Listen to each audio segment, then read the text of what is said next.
Hello friends, स्वागत है आपका इंजीनियरिंग एट मूवमेंट चैनल पे।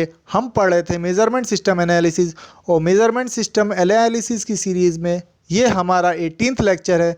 इसमें हम कैलकुलेशन ऑफ जीआरआर पढ़ेंगे, तो बने रहें इंजीनियरिंग एट मूवमेंट चैनल पर।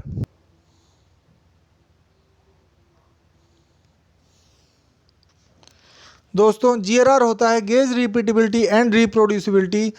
रिपीटेबिलिटी के बारे में मैं पहले ही बता चुका हूँ। रिपीटेबिलिटी कहीं ना कहीं इक्विपमेंट की वजह से जो वेरिएबिलिटी होती है उससे रिलेटेड होती है, और रिप्रोड्यूसिबिलिटी के बारे में भी पहले मैं बता चुका हूँ। ये ऑपरेटर की वजह से जो वेरिएबिलिटी होती है उससे रिलेट होती है, और ऑपरेटर को हम अप्रेजर भी बोलते हैं। तो जीआरआर होता है गेज रिपीटेबिलिटी एंड रिप्रोड्यूसिबिलिटी। ये एक ऐसा टर्म है जो पूरे मेजरमेंट सिस्टम के प्रिसीजन को डिनोट करता है। तो जीआरआर स्क्वायर होता है repeatability square plus reproducibility square. इनमें बेसिकली एक ऐसा रिलेशन होता है कि एक राइट एंगल्ड ट्रायंगल है, तो उसमें बेस रिप्रोड्यूसिबिलिटी हो गया, परपेंडिकुलर रिपीटेबिलिटी हो गया, तो हाइपोटेन्यूज जो है जीआरआर हो जाएगा। अब रिपीटेबिलिटी को हम इक्विपमेंट वेरिएशन से रिप्लेस कर सकते हैं, और रिप्रोड्यूसिबिलिटी को अप्रेजर वेरिएशन से रिप्लेस कर सकते हैं। तो जीआरआर हो गया square root of EV square plus AV square.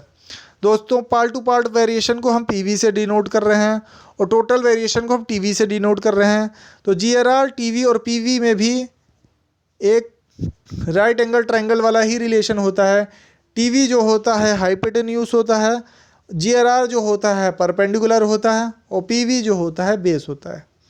तो दोस्तों, इनमें रिलेशन कुछ ऐसा होता है, TV is equal to square root of GRR square plus PV square.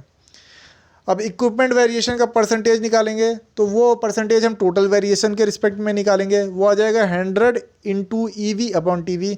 उसी तरह परसेंटेज एवी भी निकाल लेंगे हम, इसी तरह परसेंटेज जीआरआर भी निकाल लेंगे हम, इसी तरह परसेंटेज पीवी भी निकाल लेंगे। ये सारे फॉर्मूले सामने लिखे हुए हैं दोस्तों।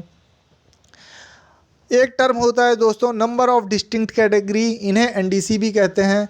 ये जो होता है कि हमारे मेजरमेंट सिस्टम की जो एबिलिटी है, जो रेंज हमें चेक करनी है, उसे कुछ नंबर ऑफ क्लासेस में डिवाइड करने की एबिलिटी होती है।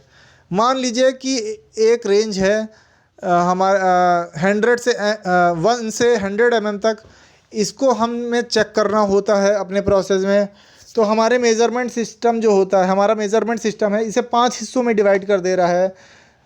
0 से 20, 20 से 50, 50 से 70, 70 से 80 एंड 80 से 100। तो इन 5 हिस्सों में इसने डिवाइड कर दिया।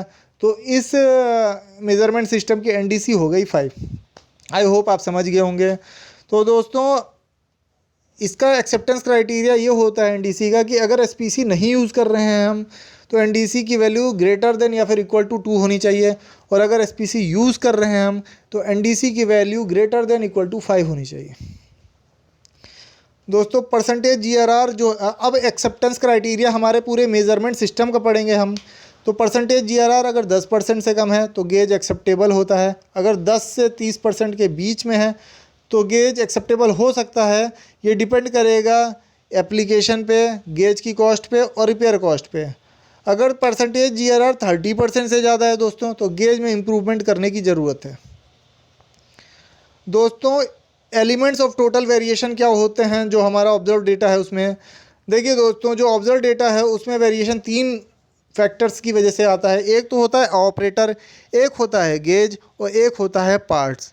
तो पार्ट टू पार्ट वेरिएशन होता है, और जो गेज की वजह से वेरिएशन होता है, और जो ऑपरेटर की वेरिएशन होता है ऑपरेटर की वजह से, ये तीनों ऐड अप हो जाते हैं, और ये हमारे ऑब्जर्व डेटा में टोटल वेरिएशन देते हैं।